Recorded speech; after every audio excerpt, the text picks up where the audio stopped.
Bem, dando continuidade aos trabalhos de hoje, nós vamos ter o tema 2, de 14 às 17 horas, que vai nos trazer reflexões e encaminhamentos sobre o enfrentamento da epidemia da AIDS no Brasil, do ponto de vista histórico, ao longo desses anos e o estado atual. Nós vamos ter 3 intervenções, uma pelo governo federal, através do Dr. Disseu Greco, diretor do Departamento de AIDS e Hepatites Virais, a quem convidamos, por favor.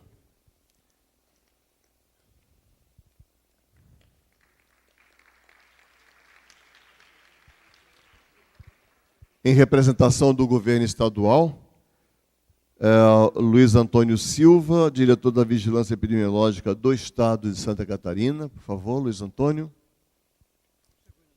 Não chegou. Muito bem. Faltam 3 minutos, né? Tem razão. E vamos ter a voz dos municípios, a Rosali Kupka Quinote. Por favor, Rosali.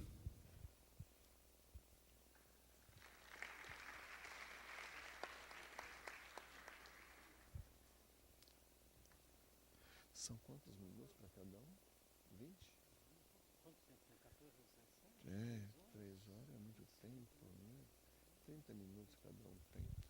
Bem, nós aguardamos o representante do Estado, mas daremos início, né, à nossa apresentação, porque nós temos, apesar de 3 horas, certamente esse painel vai gerar uma série de debates e participação, e, por sinal, nós gostaríamos que, efetivamente, o público participasse e demandasse questões e reflexões, né, para que possamos enriquecer essa tarde com esses debates.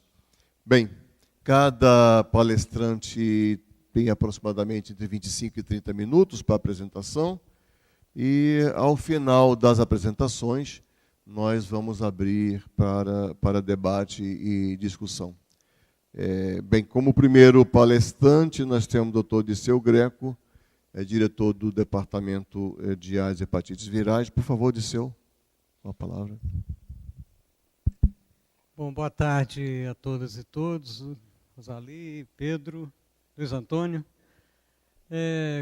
A primeira vez que eu vejo um evento começa antes da hora, mas é bom sinal, né? Falta 2 minutos ainda, então acho que dá tempo de eu até me apresentar também, como eu não fiz muito de manhã, né? Eu sou Disseu Greco, eu sou médico, eu sou infectologista, eu sou professor da universidade como essa daqui, eu sou professor titular da UFMG em Belo Horizonte e assumi o cargo de diretor do Departamento de STIs e Hepatites Virais em agosto de 2010.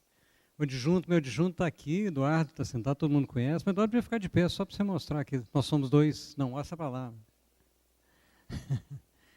Então, é com muito prazer e muita honra que eu vou mostrar um pedaço, quer dizer, o que é o sentimento do enfrentamento dessa epidemia e com a visão ampla, né? Eu participei junto com o Pedro como diretor, eu participei durante muito tempo como membro da Comissão Nacional de AIDS. Então, realmente, nós temos uma vivência de 2 lados dessa questão, junto com o movimento social, junto com, naquela época, como movimento civil, que eu chamo de não organizado, que é a universidade, e o poder federal. E, atualmente, muito junto com o Luiz Antônio, por causa do CONAS e CONASCENS, que é uma relação importante, né? Só funciona na estrutura federal, evidentemente, se o município funcionar, né? Não tem nenhum sentido fazer normas que não chegue, passe pelo Estado e chegue no município. Então, acho que essa é uma coisa que eu sempre digo, quer dizer, o que fala da visibilidade do programa nacional não é o nível federal, realmente é o que acontece no município. Nós temos muita coisa para fazer, né, Pedro? Bom, agora já são 2 horas, agora começa a contar meu tempo, tá bem? Então, podia apresentar o primeiro, por favor? Acho que eu vou ter de passar lá. Eu vou falar de pé, acho que é mais fácil aqui. Bom, a resposta brasileira contra a epidemia é muito complexa mesmo. Pode passar o próximo, por favor? E aqui está uma parte da governança. Quer dizer, você está pensando que está no nível federal, como é que você funciona isso para chegar em cada um dos outros níveis a partir do departamento? Aqui está uma divisão que deve estar difícil ler aí de trás, eu estou tendo dificuldade daqui, mas o departamento, desde 2009, ele assumiu mais um encargo, que além de DST e AIDS, ele também é responsável pelas hepatites virais, que vai ser a epidemia oculta que vai ser junto, vai ser mais trabalho para todos nós, mais dificuldade na prevenção, mais dificuldade no tratamento, mas certamente está muito bem estruturada dentro de um departamento que tem uma história muito longa de discussão, de política, e ele está dividido hoje, como a maior parte de vocês sabe, em 4 áreas. Da esquerda, cuidado e melhoria da qualidade de vida, o vermelho, direitos humanos, redução de risco e vulnerabilidade, a vigilância, informação e pesquisa estão no amarelo, e a sustentabilidade, gestão e cooperação à direita. Quer dizer, os dois à esquerda são as áreas chamadas fins, né? Nosso papel é melhorar a qualidade, cuidando de direitos humanos, redução de risco e das vulnerabilidades. Pode passar o próximo. Seguinte, por favor. Pode passar. Coisa que vocês já... Pode passar mais um, por favor? Esse. Uma epidemia concentrada, né? Isso também é uma discussão complicada, que talvez tomara que saia muita pergunta. Porque é concentrada por quê? Porque ela tem vulnerabilidades especiais, em pelo menos 3 situações. Ela está, na população geral, a prevalência, está 0,6% na população de 15 a 49 anos, sendo menor nos homens, menor nas mulheres e maior nos homens. Mas ela é concentrada por quê? Porque em populações chamadas em situações de vulnerabilidade, entre os homossexuais, a estimativa de prevalência nossa é em torno de 10%. Usuários de droga, mais ou menos a mesma coisa, talvez um pouco menos, e profissionais do sexo em torno de 6%. Então, realmente, ela tem características diferentes.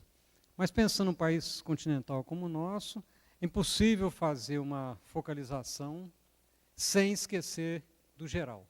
Quer dizer, nós todos estamos em risco. O risco está aumentado em certas situações de vulnerabilidade. Só para lembrar aqui, nesse período até, isso está desatualizado, mas até 2010, em torno de 580, mais ou menos, casos notificados, desde o começo da epidemia, o Ministério da Saúde. Lembrar de novo, estou vendo que tem muita gente jovem, que o Brasil só notifica casos de AIDS, não notifica infecção pelo HIV. Então, são pessoas que tiveram manifestações de HIV/AIDS, ou o número de CD4 que mudou de tempo em tempo, mas o número de CD4 definido. O que é mais que importante aí? 217 mil pessoas das 600 mil, mais ou menos, notificadas já faleceram nesse período todo. E o coeficiente de mortalidade é baixo relativamente, 6 casos por 6,1, se mantém até 2010 com mais ou menos 6 casos por cada 100 mil habitantes. Mas isso perfaz um total de quase 12 mil casos. E é muito, né? Se pensar um país que tem medicamento, que tem testes, tem todo o material para ser feito, as pessoas ainda morrem. Eu vou comentar isso mais para frente um pouco, para a gente pensar por que isso está acontecendo. Pode passar o próximo, por favor? Pode passar? Essa evolução é interessante, 1980 a 94, pode ir clicando um por um. Isso é pelo menos um município com AIDS, 80 a 94, 95 a 99, 2000 a 2004. Acho que tem mais um. Pode clicar mais um, por favor? Praticamente todos, esse vermelho todo no mapa, é que praticamente todos os municípios têm um caso notificado. Isso aí dá uma ideia que pode ser um pouco falsa, fica parecendo que o problema é o mesmo em todo lugar. Mas se olharmos o número de cidades onde está a maior concentração, ela diminui muito. O número é 85% dos casos estão concentrados num número muito menor do que os 6 mil municípios do país. Mas para mostrar que ela chegou em todo lugar. Pode passar? E aqui a taxa de incidência por 100 mil, ela tem caído, o tracejado, vamos marcar só o tracejado e talvez a região sul, que está ali também, a região sul tem mantido alta, é a mais de cima de todos lá, é um lugar que tem mais incidência maior do que no resto do país. O Brasil hoje está em torno de 18,9 casos por 100 mil habitantes. Pode passar? A taxa de incidência menor de 5 anos tem caído, aí mostrando uma vitória da definição do acesso das mulheres ao teste diagnóstico, com isso você diminui a transmissão vertical e com isso nasce menos crianças infectadas.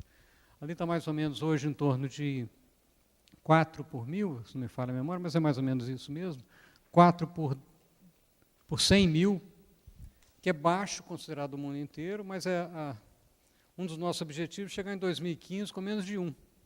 que é os objetivos do milênio, os objetivos de diminuição e transmissão vertical. Pode passar, por favor? Aqui é um quadro complicado. É a distribuição percentual de casos de AIDS em homens de 13 anos para cima. Eu vou traduzir um pouco isso aí para vocês. O lado de cima, azul, são os ignorados. Quer dizer, na hora de notificação não sabia qual é que se ele era, considerava-se homossexual, heterossexual, hemofílico, transfusão, etc. É um percentual muito grande, chega a quase 20%.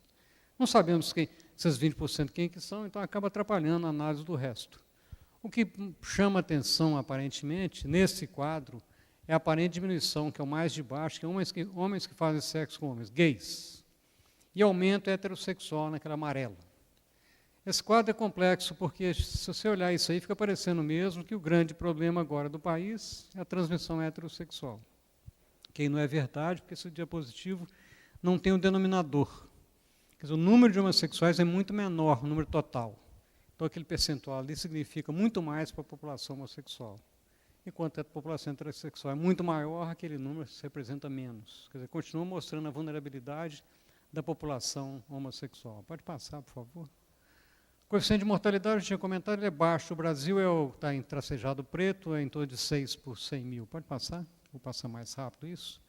Bom, qual é a característica? Acho que isso aí talvez seja um slide muito significativo para a gente pensar. Quer dizer, como é que explica que o enfrentamento da epidemia da AIDS no Brasil, tem várias características. Ela foi precoce, ela foi diferente, e ela foi uma coisa que hoje o Pedro fez uma pergunta interessante. No início ela era de vanguarda. Ela continua sendo de vanguarda, mas com o risco de ter percalços. Quer dizer, começou muito cedo com uma coisa interessante, resposta governamental precoce. A resposta do governo foi antes de aparecer qualquer outra resposta. Em 1985, final de 85, Pedro, junto com Lair, com mais alguns que ainda continuam militando, Luiz Antônio Loures, Euclides Castilho, principalmente esses, já se estabeleceu nacionalmente um programa nacional de ST/AIDS. Quer dizer, definição que não tinha muita coisa ainda acontecendo no país e começou isso. Uma estrutura de saúde já estabelecida aqui, Luiz Antônio, eu e Pedro comungamos isso, e Rosali também. Quer dizer, se não tivesse o SUS, não teria chegado onde chegamos, de jeito algum. Né? Se não tivesse estruturado um lugar, capilarizado para chegar, não teria funcionado. Participação e pressão intensa da sociedade civil. E que eu tenho discutido isso muito, é claro, vocês imaginam um diretor de um departamento num país desse tamanho, com problemas que podem acontecer, os embates são diários, mas é o papel de cada um de nós. Cada vez mais eu comento, já falei isso com o Moisés, falei com vários outros, o papel da ONG, do movimento social, tem uma parceria crítica. Claro que tem que estar junto, mas não tem de falar, olha, foi muito bom mesmo que vocês fizeram errado. Não, foi errado, tem de cobrar mesmo. A mobilização multissetorial, que aí ficou faltando nesse diapositivo, porque sem a universidade também não teria acontecido isso, porque a maior parte da estrutura que foi montada de atendimento, de acompanhamento, de avaliação, ela foi montada primeiro nas universidades. Eu posso falar da minha, eu estava lá na UFMG nessa época, em 1985 abrimos o primeiro ambulatório para atender populações em risco. E certamente aconteceu em Santa Catarina, em São Paulo, no Rio de Janeiro. E aqui, penúltimo, claro que não foi menos importante, enfoque absoluto em direitos humanos. Isso é interessante, o Brasil tomou essa definição, né? Não tem pergunta, não tem julgamento do que está acontecendo. Não quero saber por que meu paciente se infectou, eu quero saber que ele está infectado, eu preciso tratá-lo. E financiamento de projeto comunitário, certamente a parceria crítica tem de entrar aí para criticar, que tem de ter mais financiamento, e nós vamos discutir isso certamente daqui para frente. Pode passar, por favor? Muito avanço e muito desafio. Pode passar? Aqui é a agenda estratégica, né? Se você pensar que nós temos uma epidemia bem definida, como é que você faz para controlá-la? E tem mais ou menos os pontos, né? Reduzir a transmissão e melhorar a qualidade de vida de quem está vivendo com HIV/AIDS. E como é que você faz isso? Tem várias maneiras, e eu vou lembrar, você seguir no lado esquerdo, da redução da transmissão do HIV/AIDS, o segundo quadro, diagnóstico precoce da infecção pelo HIV, as hepatites virais e DSTs. Porque se pensarmos que nós precisamos que as pessoas, para serem acompanhadas, para serem tratadas, têm que diagnosticar. E se pensar, falar assim, hoje, qual é que é o ponto crucial para nós esse ano, como departamento, como município, como estado, é facilitar o diagnóstico. Diagnosticado, você tem chance de acompanhar, você tem chance de tratar, você tem chance de fazer a prevenção positiva daquele que está infectado. O que não tiver infectado,